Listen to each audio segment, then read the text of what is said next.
तेजस्वी जी, मैं आपसे पूछना चाहता हूं, तेजस्वी जी, मैं आपसे पूछना चाहता हूं, थोड़ा भी आपको यह गर्व होता कि हम भगवान कृष्ण के वंश में जन्म लिए हैं, तो नीतीश का हाथ थाम कर बोलते, रुक जाओ नीतीश, द्रौपदी का चीरहरण नहीं होने देगा। लेकिन आपने क्या किया? उस दुशासन का साथ दिया, उस दुशासन का साथ देकर जहां कोई जदवंशी खड़ा होता है, रक्षा वहां होती है।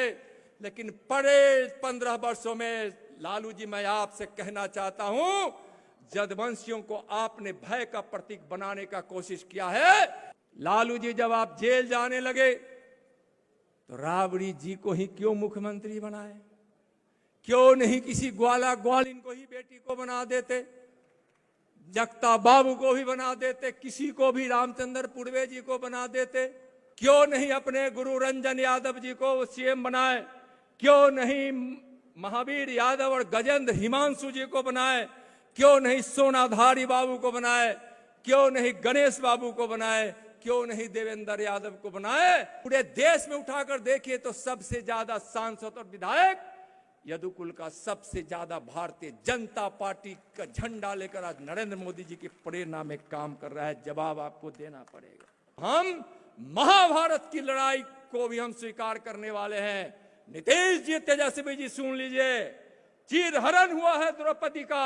आज यस बिहार में भय का वातावरण है, अन्याय हो रहा है, अत्याचार हो रहा है, गरीब सताए जा रहे हैं। भारतीय जनता पार्टी को महाभारत भी स्वीकार करना पड़ेगा तो महाभारत करेंगे। लेकिन इस दुशासन और रावण और कंस की प्रवृत्ति रखने वाले इस सत्ता के नेताओं को 2024 में भी पराजित करेंगे और 25 में भी पराजित करेंगे। कुएं के अंधेरे में किसको रखना चाहते हैं? यादवों को, मुसलमानों को?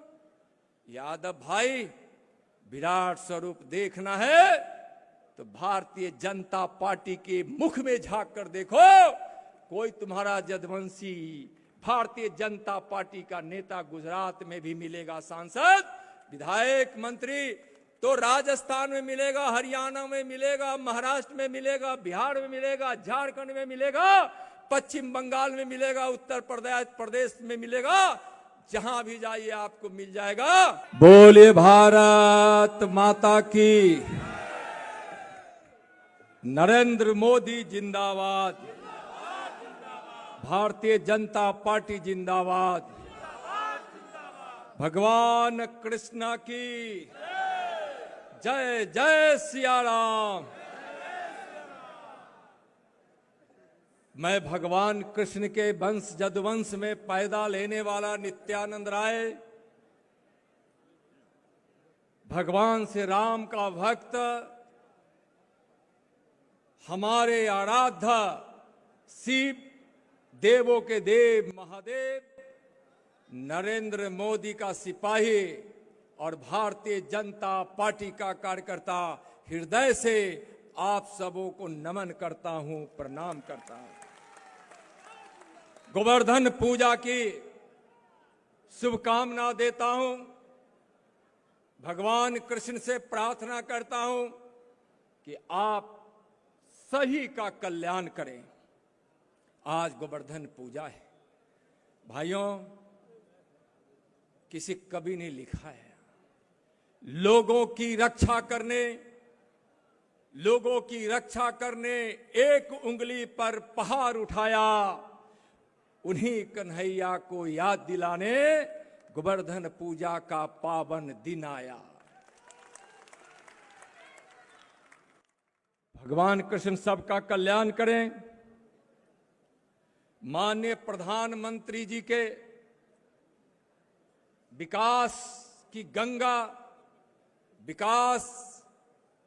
गंगा भगीरथ प्रयास से आज भारत के कोने कोने गांव-गांव में पहुंच रहा है।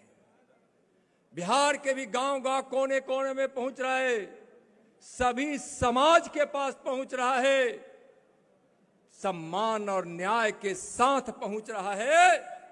उसका प्रभाव पूरे देश के साथ साथ बिहार में भी पड़ रहा है। और आज जदवंशी भी भगवान कृष्ण के वंशज माननीय प्रधानमंत्री जी के इस आकर्षण और प्रभाव से प्रभावित होकर आज भारतीय जनता पार्टी की ओर आकर्षित हो रहे हैं।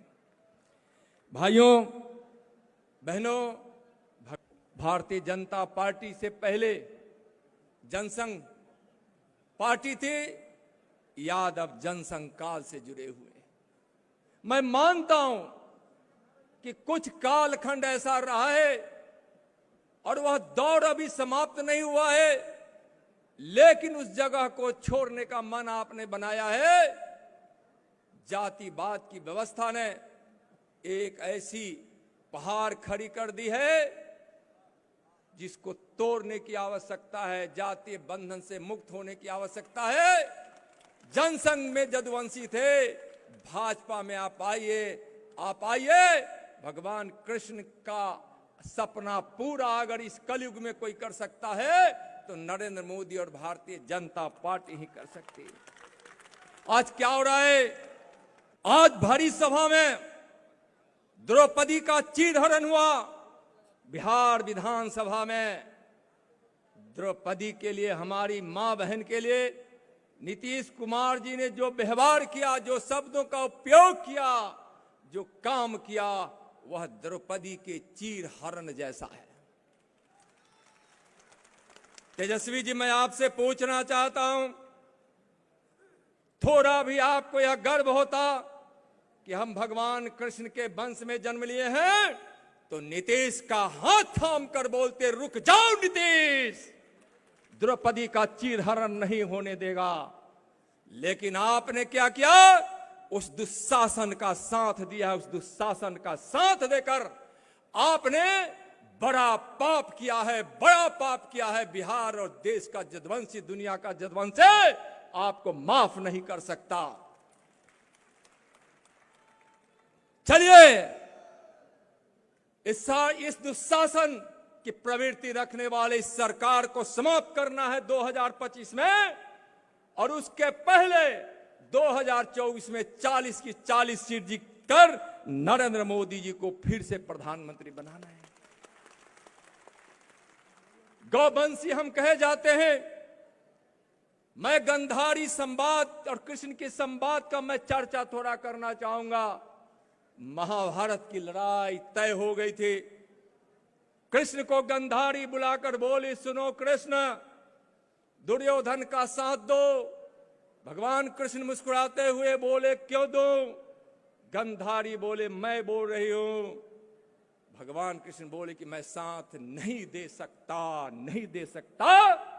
दुर्योधन के साथ अधर्म है, दुर्योधन के साथ अन्याय और पाप है। मैं यदुवंशी कभी अधर्म, अन्याय और पाप का साथ नहीं दे सकता। गंधारी बोले, तुम्हारे यदुवंशियों के नाश का श्राप दूंगी। भगवान कृष्ण बोले, मुझे यदुवंशियों का नाश स्वीकार है, लेकिन अधर्म, पाप और अन्याय का साथ स्वीकार नहीं है। सोचना पड़ेगा, कलयुग है यह। इसलिए आज हमारा क्या कर्तव्य बनता है, हमको सोचना चाहिए। मैं तो कहता हूं कि मैं भारत माता की जय बोलने वाला नित्यानंद अगले जन्म में भी भारत में ही जन्म लूंगा। हमारे आराध्य शंकर है, कृष्ण है, राम है, मैं राम का भक्त हूं, दुर्गा का उपासक हूं। मैं अगला जन्म में भी हिंदू में ही जन्म लूंगा, हिंदू में ही जन्म लूंगा। और मैं गौ माता की रक्षा का व्रत लिया हूं और जीवन उसमें समर्पित किया हूं बचपन से लेकर अभी तक। इसलिए अगला जन्म भी मैं यदुवंश में ही जन्म लूंगा और किसी ग्वाला और ग्वालिन के घर आंगन में ही जन्म लूंगा। नीतीश जी, आप सोचिए, कसाई खाना खोलवाइए। भारतीय जनता पार्टी की सरकार बिहार में बनेगी, उसका पहला निर्णय होगा गौ हत्या पर प्रतिबंध लगेगा। हम तो प्रेम के पुजारी हैं। कहा गया है, शेष महेश गणेश दिनेश, शेष गणेश महेश दिनेश सुरही सुरेश ही, जाहि निरंतर गावे, जाहि अनादि अनंत अखंड, अभेद सुवेद बतावे, नारद के सुख व्यास रटे, पचिहारी तौ पुनि पार न पावे, ताही अहिर की छोहरिया छछिया भरी छाछ पर नाच नचावे। अरे हम तो कृष्ण के वंशज, प्रेम के पुजारी हैं। जहां कोई जदवंशी खड़ा होता है रक्षा वहां होती है।